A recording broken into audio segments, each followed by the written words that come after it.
My name is Zeliang, and I was born in a small state called Nagalin at the heights of insurgency, not when it was known as the land of festivals. And, and as a natural, for reasons best known, I was sent to a boarding school. Well, I was lucky enough to get admissions there.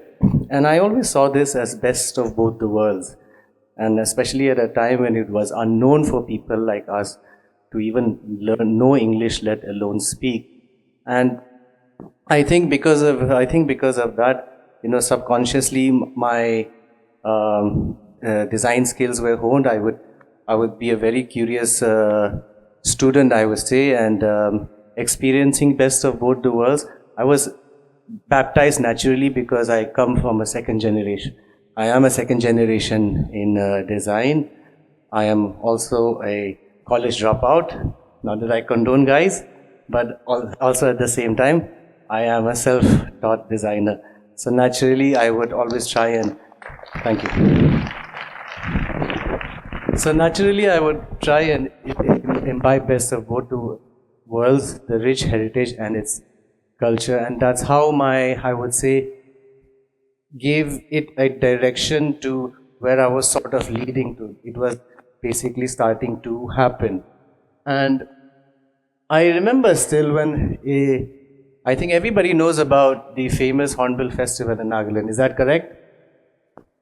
So when the first Hornbill started, and I had attended when I was much younger, still am, by the way, and when all of that happened, I always saw Nagaland, now calling Rajasthan second home. I always saw Nagaland as summer vacations, winter vacations, and I would honestly, claim that I didn't know much about our culture growing up.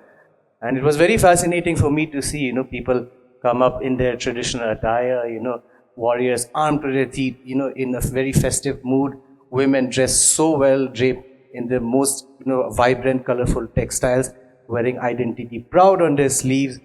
And I think from there on, I questioned, what is this, and so on and so forth.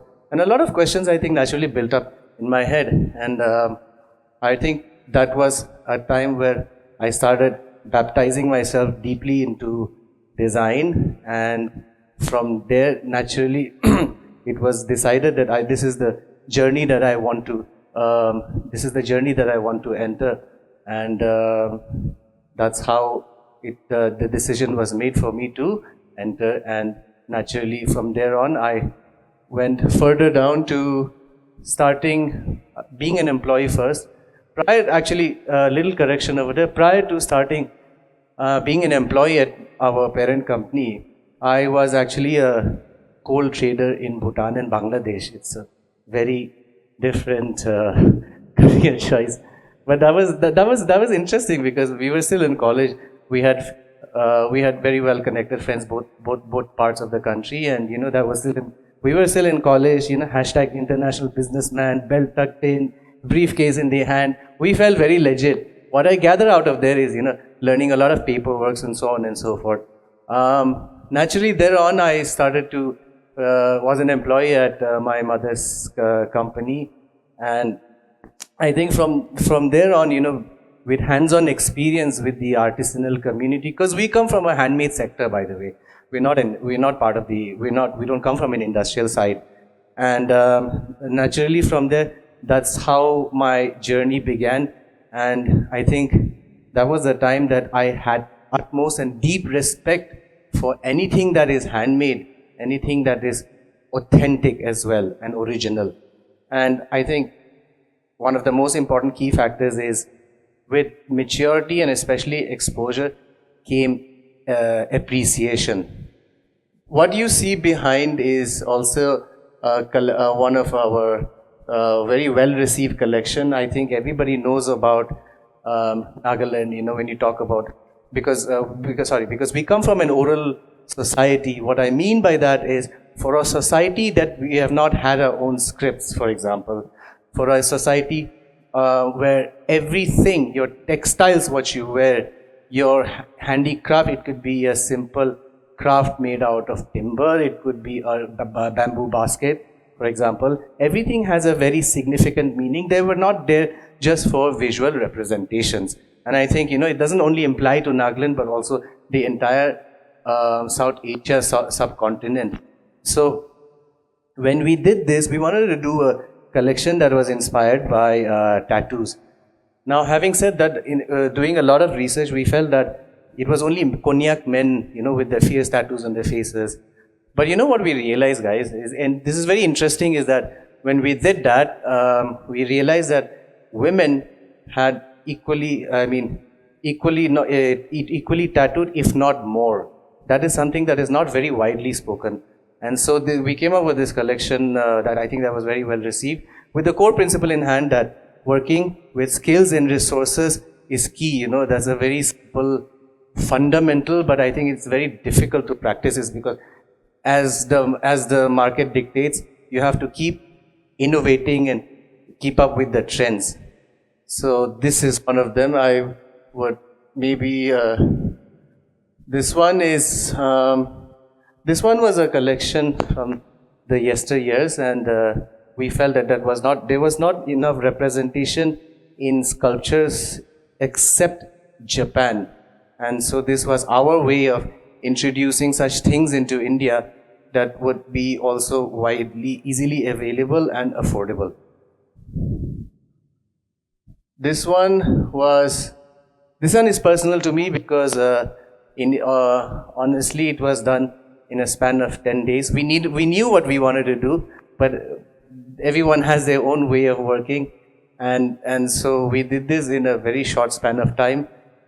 What you see here is this woman in her traditional attire. For me, looking at her was so damn powerful, I think. It's such a striking picture on top of that. And the collection revolves around her attire. And also, if you see very simply the forms of it, it's very akin to what you would find in Nagaland. I think we all have this notion, and I think everybody would agree with me on this, is that what you see in cane or in bamboo, say for example, across Southeast Asia, across India, across Sri Lanka, wherever production happened, are things that you saw as colonial designs, and things were left in a time warp and nothing was done to take things beyond. In fact, how do I say, when the whole perception that comes when you say bamboo is like how people say over here, bera ghor, I think it's much more than meets the eye, and to also satisfy ourselves and put ourselves into the shoes as a customer, as a buyer, and not only a producer, and so I think this one was very well received. This one was actually where my mother was also very impressed, to a point where she almost said, so beautiful, so elegant, just looking like a... She didn't say that actually.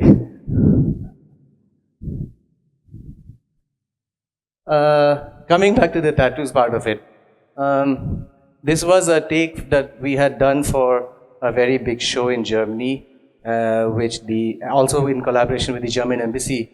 And this one is also very dear to me, because this one was the first thing that I did something on my own that had received a lot of international accolades, and we're very proud to also say that it is represented in very, very high-end galleries, especially in France and in Italy. And I think where I'm trying to get at is looking at things that are traditional. I see things from, I think you will all agree with me that when you see different cultures and you see designs evolve from Italy to Greece, Greco-Romano is a great example. Say, for example, you see from France, in India you see Kashmiri, South Indian, for example. In the context of the ethnic group of people, not only from this part of the world, but I also keep including Southeast Asia as well, because nothing has been done. Coming to the previous example, when you say bamboo, when you say cane, like I said, first thing that you think of is a bera ghor, So what I'm trying to say, it does not have to be that, Things have been left in a time warp. Let's try and do things that are more exciting and not see them as work per se. This one was a recent creation because for the love of tattoos, we see this one. The story of this is actually very interesting. We see this tattoo artist from Taiwan who did a beautiful tattoo of Igorot from Philippines, and then we were able to translate this onto the chair. The chair actually in this context is shaped as a basket. Basketry being so synonym to this part of the world, we felt that, basket ko basket hi nahi rehne dete, we can make it into a chair as well. So the pattern behind comes from the famous Mithun tattoo, yes, as many Arunachalis and Nagas would identify with it. And also the trusting over here has been exposed. We were trying to note with this idea that, where you can actually expose and maybe very subtly show off the trusting part of it. And also, voila, this is how basically the chair came up with. This one was also very well received and won some accolades in a few design shows recently. Now, apart from my company that does very commercial work and we export to multiple countries, I also have a brand that I started initially in 2014 that is a multidisciplinary design studio. What do I mean by that is where we dabble extensively in neighboring countries and couple of states in India where we do a lot of architecture and interior design. So this is an example that I wanted to give you guys where we're trying to show, you see current market trends, you see different things evolve every single day, but at the same time, this is our connotation that yes, we can be part of that relevancy and keep inventing by also keeping global standards and looks, but also at the same time, you give something that you call it personal, you give something that you call it your own. And so behind, if you see, say for example, it's a very simple way of using bamboo, but you can use it in a very different way, not beragor. This is also a manifestation of the kind of contemporary works that we do in our textiles and also in different artworks and so on and so forth. Basically, this is a manifestation of our parent company, Adam Naga, and our other commercial company called Keen Concept. I don't think this is very visible to you guys, but this was a very dear project because in Nagaland, it's a commercial project. I would call this also a social experiment, and I'll tell you why. Is because there is still this urge every single day that yes, you do products, yes, you do this, you do that, but also at the same time, I started my career out as with interior and architecture. Technically, Keen Concept also happened as an employee, but side by side that also happened. So we've always wanted to manifest our design philosophies in a space and rather than just being products. So this one was very well. I wouldn't only say that this was very well received. I would say that, how do I say this? Every man, woman that comes into this space, he can be in his half pant chappal or his tuxedo. Every child that comes in also, basically, everybody feels a part of it and not feeling daunted or otherwise also. So I think, this one to us was very well received also by the people. People are satisfied, so we were satisfied eventually. This is an example of something recent, working with the idea of the core philosophy of working with skills and resources. The client had some challenges, so we decided to do everything in-house. And when we did that, a lot of representation that you see over here, this one has hardly any representation of Northeast India. If you see, this one has a lot of influences from Japan. It has a lot of influences from Tibet and Nepalese. Nepalese, precisely Newari, because if you see the kind of woodworks, if you see the kind of brass works, it's from there basically. So us trying to also say and put ourselves out there is that our representation not only lies within the 8 sister states, but also our neighbors. It's also like saying like we also understand, and having coming from the Kathmandu just yesterday, set up an organization, a new organization that would collaborate with creatives from Northeast India and from Nepal. We felt that there were so many similarities amongst us people. The whole Himalayan range, if you see, it's like almost saying we face similar challenges despite us being geographically apart. It's almost like saying that Thai t-shirt, same but different, but same.